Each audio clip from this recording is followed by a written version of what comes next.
Hello students, welcome back to the session on the payment design. So today we are going to discuss with one of the method for designing of flexible payment. So that is one of the important method that is called as McLeod method. So this is that is McLeod method for the designing of this flexible payment. So what this method, how to design the payment using this method. So let us see the description of this. So the McLeod has conducted the plate bearing test for on a airfield as well as the highway pavement. So means he has conducted the some of the tests, that is the plate bearing test on the airfield pavement is nothing but a runway as well as the highway pavement, and he is designed and developed the some of the design method. So that method what we are calling it as this McLeod method. So now the repetitive plate load test has been conducted by using the various sizes of the plate. So the plate load test, I think you have aware about the plate load test. We are having the different sizes of the plate. So based on the different sizes of plate, it has the repetitive plate bearing test was been conducted, and then it has been they formulated an empirical formula. So by this the number of plate bearing test load test we have for he has formulated a formula that is McLeod method. So this is what the formula he has recommended for the designing of this flexible payment. So let us discuss what is this formula exactly. The T is nothing but, so usually the design of pavement is nothing but what you are going to determine what is the thickness of the pavement here. So therefore T is equal to K into log to the base 10 P divided by S is the McLeod formula to find out the thickness of the pavement here. So here T is the required thickness of the gravel base, it is in terms of centimeter, and P is nothing but a gross wheel load. So the wheel load, so as I have explained in the design factors, wheel load need to be considered for the designing. So P is the wheel load acting on the particular pavement, and S is nothing but a total subgrade support in kg, and K is the base course constant. So both S as well as K you will obtain by the graph itself. So how you are going to obtain these values, so let us I will explain it later. So whatever the K value is nothing but a base course constant, and the total subgrade support we will obtain by the different graphs has been provided by this McLeod method. So now, so this is what the complete procedure, how you are going to find out the value of a K as well as how you are going to find out the value of the SN. So this explanation has been given in your Jasto and Kanna textbook. So for more information you can go through that. So this is what the procedure, just I will explain while explaining the procedure. So here there is a sum of the nomenclature, so what we have used for the calculation of this McLeod method.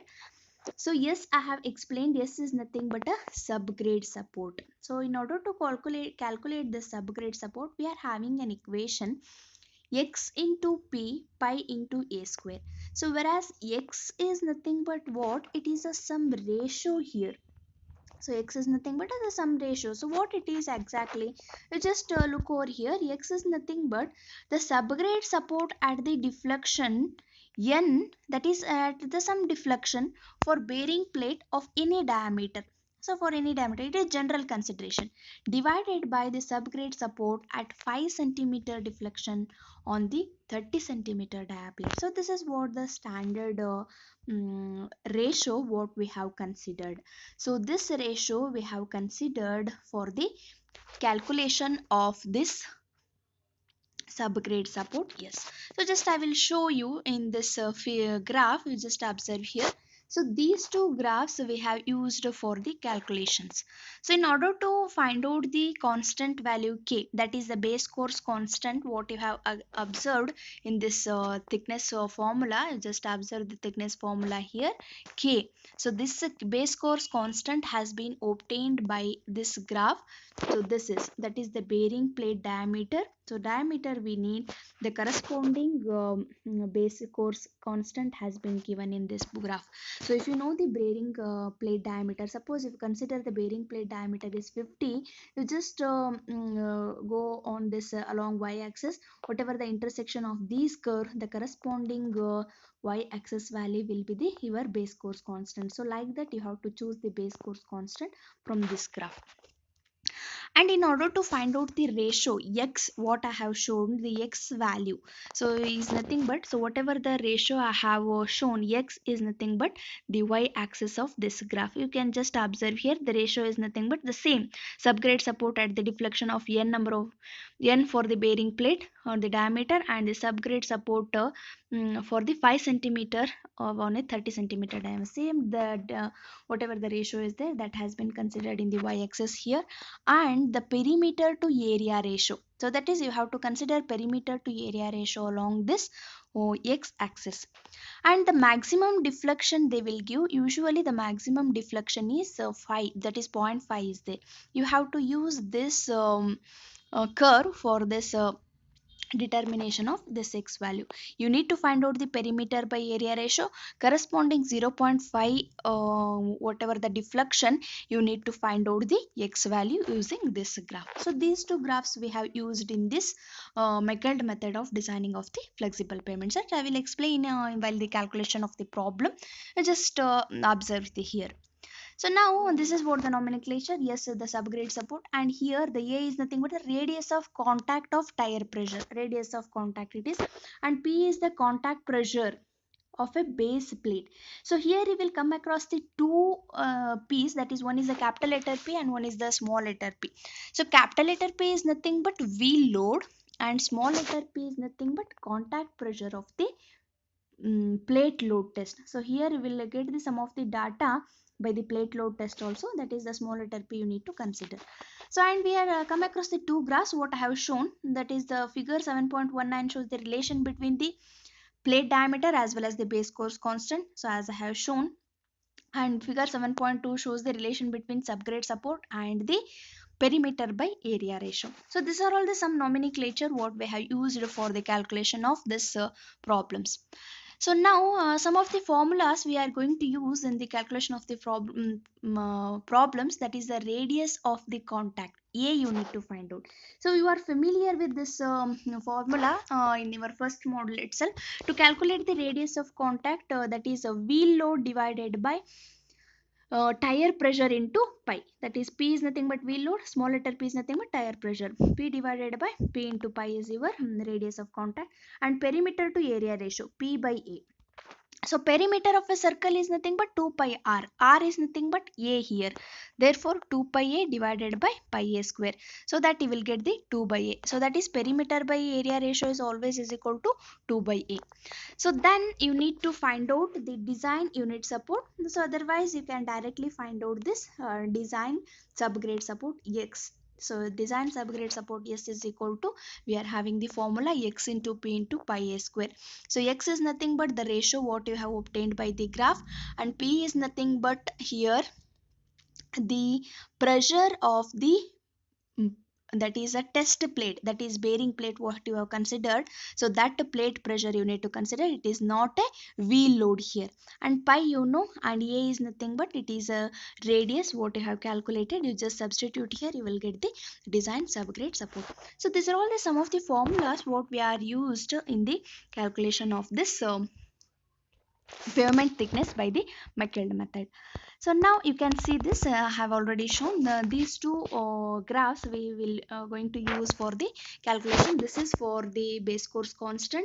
You have to find out the diameter, and this curve is there corresponding base course constant k you need to find out by this graph, and the value of x, that is the ratio you need to find out by this graph, that is relation between the subgrade support with the p by a ratio.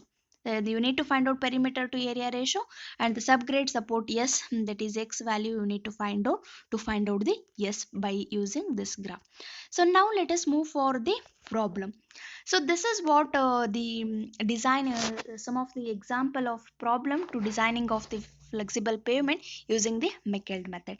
So this is the problem by your Justo and Kanna textbook, and the same problems has been repeatedly asked in your examination also. So let us discuss the problem. So if the k value is directly given in the problem, means they will not give you this graph. If the k value is not given, so then they will give this graph also. You just concentrate on that. So let us see the problem, how to solve this problem. Let us see the procedure. So now design a highway pavement for a wheel load. So wheel load is given with a tire pressure 5 kilonewton. Wheel load, corresponding wheel load tire pressure is 5 kg per centimeter square by McElroy method. The plate bearing test was carried out. So this plate bearing test, why it is necessary? So it is necessary for calculation of the subgrade support. So for S value calculation, you need to give these data. The plate load test is carried out on a subgrade soil using 30 centimeter diameter of the plate, yield pressure of 2.5. This is what the small letter P, what I have explained earlier. After 10 repetitions, the load at the 0.5 centimeter deflection. This is what the deflection they have given. So in order to consider this deflection curves, they have given this value deflection. So this is the given problem. They have given the two graphs also. So if the k value is directly given, this is not need. This is no need to give in the problem. So let us see how to solve or how to design this. So you need to follow the some steps. Just observe here. The given data you need to note down. P is given. Tire pressure is given. That is P is nothing but what? V load is given. Tire pressure is 5 kilonewton. That you have written here. P as well as the tire pressure. And the bearing plate test data. So that is the bearing plate test data you need to write separately, which is having the diameter and the pressure is 25 and deflection is given. So that is diameter is 30 centimeter, pressure that is small letter p is given, and the deflection after 10 repetition is delta is equal to 0.5. So these are all the given data you need to consider. So here care should be taken. Capital letter P is nothing but a wheel load, small letter p is nothing but what the that is the pressure which is of the bearing plate. So bearing plate pressure is different and tire pressure is different here. So now step one, what you need to find out, radius of contact area. So that is when you have the familiar with this formula, A is equal to wheel load divided by pi into tire pressure. Just substitute this value and you have to find out what is the radius of this contact. That is substitute the values, you will get the radius of contact as some value here, that is 16.1 centimeter we have obtained by the calculation. So after knowing the radius, you can easily calculate what is the diameter of the plate, because we need the diameter to find out the value of k here. So therefore d is equal to 2a. So we have obtained the diameter. To find the value of k, we need this diameter.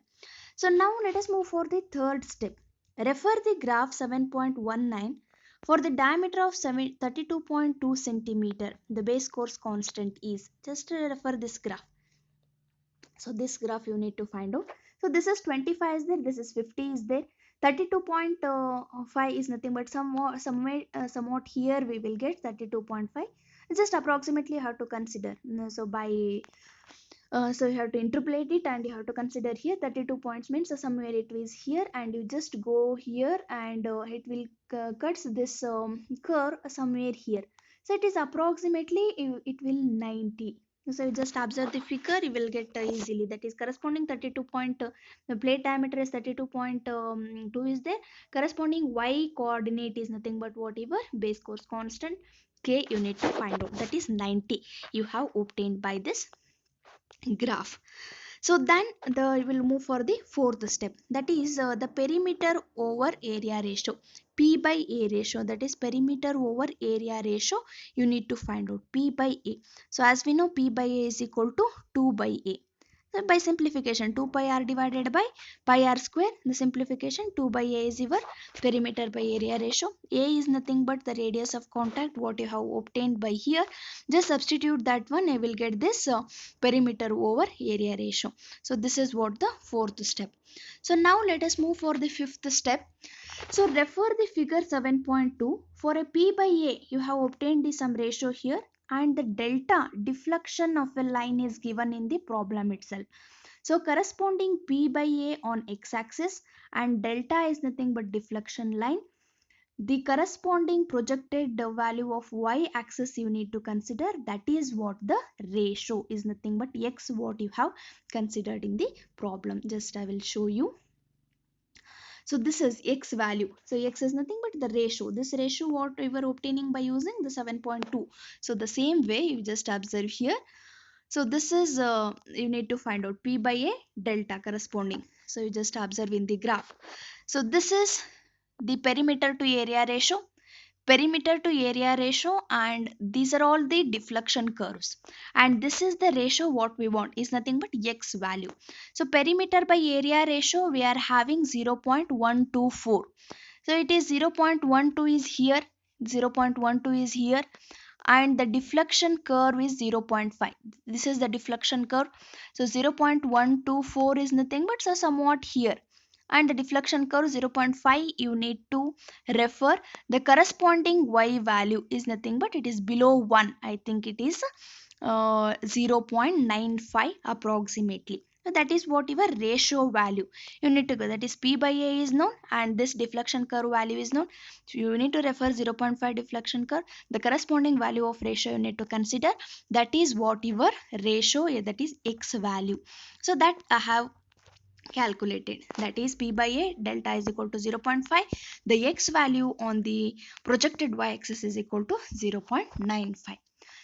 So after obtaining s value, the design subgrade support we are having the equation x is that is s is equal to x into p into pi into a square.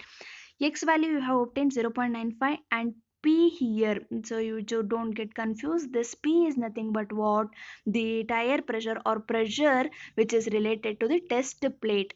So it is not a tire pressure, it is a test plate pressure what they have given in the problem, that is the yield pressure of a test plate you need to consider, that is 2.5. I just consider this 2.5, and pi a is nothing but the radius of contact what you have calculated here, a, just substitute that a value. So this is what the a value you have substituted, and you will get the yes, that is the design of subgrade support you have obtained. So now the thickness we are having by the McElrath formula, T is equal to what, K into log to the base 10 P by S. This is what the formula referred by the McElrath method. So K you have obtained by this step, this is 90. Then P is nothing but a wheel load, it is given. S is nothing but a design of subgrade is given. Just substitute all the values, you will get the thickness of the pavement here.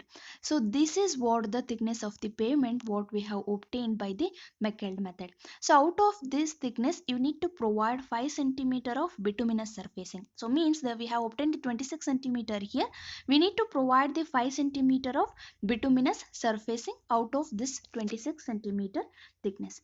So this is what the complete procedure of the designing of flexible pavement by the McElrath method. So now